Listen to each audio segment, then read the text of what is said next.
దివ్యాత్మ స్వరూపులైన భక్తులందరికీ విజ్ఞప్తి, ఈరోజు వైకుంఠ ఏకాదశి గీతా జయంతి కార్యక్రమాలు రెండు ఒకే రోజు రావడం చాలా విశేషం అన్నమాట.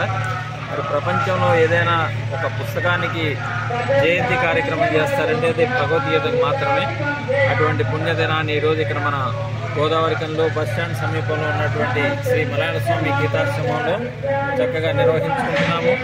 18 అధ్యాయాల గీతాపారాయణ, ఆ తర్వాత గీత పైన ఉపన్యాసం, అలాగే యజ్ఞము, అన్నదాన కార్యక్రమాలు విశేషంగా జరుగుతున్నాయి.